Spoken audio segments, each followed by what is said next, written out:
11번 가족 상담 슈퍼비전에 관한 설명이다. 괄호 안에 들어갈 알맞은 내용은 제시된 설명은 가족 상담 슈퍼비전에서의 중요한 개념 중에 두 가지가 설명이 된 내용 같습니다.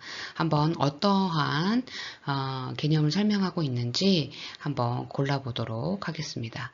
기억, 슈퍼바이즈에게 가족의 하위 체계들 사이에 경계선을 조정하고 재배치하도록 가르친다. 경계선 조정과 재배치. 이러한 가족 치료의 중요한 기법으로 경계선 조정과 재배치하는 기법이 뭐죠? 그렇죠. 구조적 가족 상담입니다. 구조적 가족 상담은요, 가족 구성원 간의 경계를 명확히 하죠. 그리고 재조정합니다. 그래서 건강한 가족 역동을 촉진하죠. 따라서 기억은 구조적 가족 상담인 거죠. 그래서 한번 넣어서 읽어볼게요. 구조적 가족 상담은 슈퍼바이즈에게 가족의 하위 체계들 사이에 경계선을 조정하고 재배치하도록 가르친다. 경계선 조정 및 재배치는 구조적 가족 상담. 이게 맞습니다. 계속해서 읽어 나가겠습니다. 니은, 가족 문제를 지속시키는 피드백 고리의 규칙을 파악하고 그 규칙을 변화시킬 수 있는 방법을 찾도록 가르친다. 피드백 고리의 규칙 파악, 그리고 변화. 어떻죠? 가족 문제를 지속시키는 패턴을 식별하고 이를 변화시키는 방법. 맞습니다. 전략적 가족 상담입니다. 한번 넣어서 읽어보겠습니다. 전략적 가족 상담. 가족 문제를 지속시키는 피드백 고리의 규칙을 파악하고 그 규칙을 변화시킬 수 있는 방법을 찾도록 가르친다. 따라서 가족상담 슈퍼비전에 관한 설명에서 괄호에 들어갈 내용은 2번 구조적 가족상담, 전략적 가족상담이 답이 되겠습니다. 12번 슈퍼비전의 기법과 그에 대한 설명이 옳은 것을 모두 고른 것은 제시된 설명을 차례차례 읽어가면서 옳은 것을 골라보도록 하겠습니다. 기억, 관계 형성, 신뢰 형성과 격려, 설명으로 옳죠. 니은, 사례 개념화, 상담 목표와 전략 기술의 적절성 검토, 설명으로 옳습니다. 디귿, 공감, 내담자의 감정과 초점을 맞추었는지 확인 옳습니다. 리을, 사례 보고, 상담자의 직관적 판단. 상담자의 직관적 판단. 어떤가요? 설명으로 정확하지 않죠. 직관적 판단은 사례 보고에서 정확한 설명이 아닙니다. 왜냐하면 사례 보고는요, 일반적으로 상담자가 경험한 사례를 어떻게 체계적으로 보고해야 해요. 그래서 슈퍼바이저와 함께 논의해야 하고 객관적인 피드백을 받아야 합니다. 따라서 리을 상담자의 직관적 판단보다는요, 분석적이고 체계적인 접근을 더 강조가 되어야 되는 게 사례 보고죠. 따라서 12번의 답은 기억, 니은, 디귿이 되겠습니다. 다시 읽어보겠습니다. 관계 형성, 신뢰 형성과 격려, 사례 개념화, 상담 목표와 전략 기술의 적절성 검토, 공감, 내담자의 감정에 초점을 맞추었는지 확인. 답은 3번이 되겠습니다.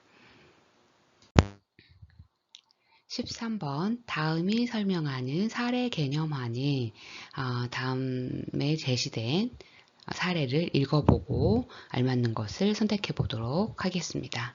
내담자, 다른 사람들이 나를 쳐다볼 때마다 가슴이 쿵쾅거려서 너무 힘들어요. 이 사례에서 설명하는 가장 적합한 사례 개념화는 그렇죠. 감정 덩어리입니다. 감정 덩어리는요, 보엔의 가족치료 이론에서 유래했죠. 감정적으로 긴장된 상태에서 다른 사람과의 접촉을 피하려는 행동을 의미합니다. 내담자가 다른 사람들이 자신을 쳐다볼 때마다 강한 불안감을 느끼는 거고, 그래서 감정적으로 얽혀있는 상태를 나타내는 거죠. 이를 감정 덩어리라 하고, 따라서 제시된 설명은 4번 감정 덩어리가 옳은 설명입니다. 다른 선택지 한번 설명을 볼까요? 우선 분화, 개인이 자신의 생각과 감정을 구분하고 타인의 감정에 휩쓸리지 않는 능력인 거죠. 따라서 제시된 설명은 감정과 생각의 분화와는 관련이 없기에 답이 안 되고요. 분화는 개인이 자신의 생각과 감정을 구분하고 타인의 감정에 휩쓸리지 않는 능력을 말합니다. 2번 지적체계. 지적체계는 어떤 거죠? 그렇죠. 문제를 논리적으로 분석하고 해결하는 능력이죠. 그럼 삼각관계는요. 두 사람 간의 긴장을 완화하기 위해서 제3자를 끌어들이는 관계 패턴인 거죠. 그리고 지적 반응 행동은 그렇죠. 감정을 억제하고 논리적으로 대응하는 행동입니다.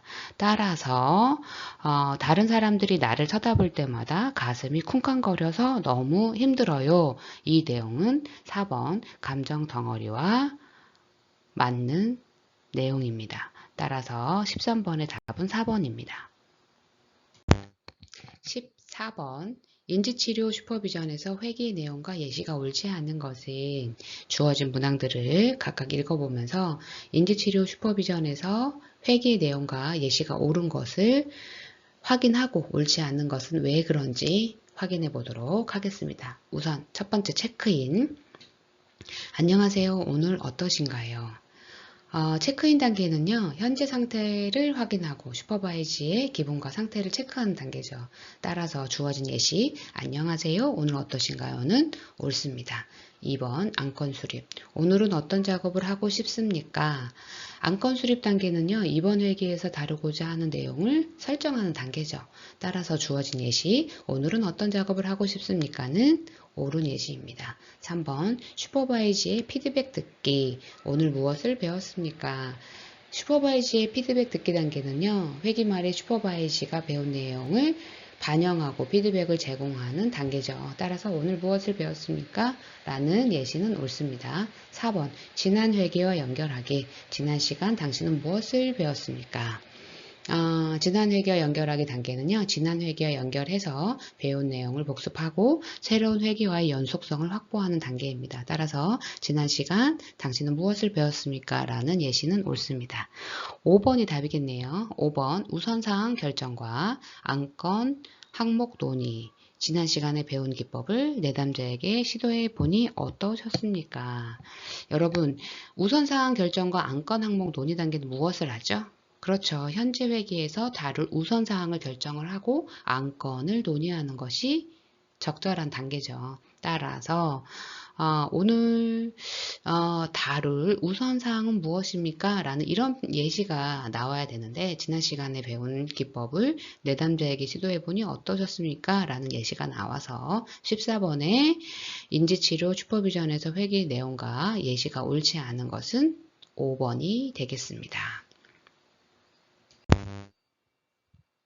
15번 버나드의 변별 모델에서 슈퍼바이저의 역할을 모두 고른 것은 여러분 버나드의 변별 모델에서 제시하는 슈퍼바이저의 역할 세 가지 어떤 거죠? 그렇죠. 교사, 상담자, 자문가입니다. 따라서 답은 4번 교사, 상담자, 자문가, 기억, 디귿, 리을이 되겠죠. 교사는 지식과 기술을 가르치고 특정 상황에서 이론적인 개념들을 적용하는 방법을 설명하는 것들. 상담자는 그렇죠. 슈퍼바이즈의 감정적인 반응과 자기 인식을 상담자 역할을 통해 돕고 개인적인 문제나 스트레스 처리하도록 지원해 주는 거. 자문가는요. 그렇습니다. 슈퍼바이저와 협력해서 문제를 해결하고 슈퍼바이저가 스스로 해결책을 찾도록 돕는 역할인 거죠. 따라서 답은 4번 교사, 상담자, 자문가, 기억, 디귿, 리을이 되겠습니다.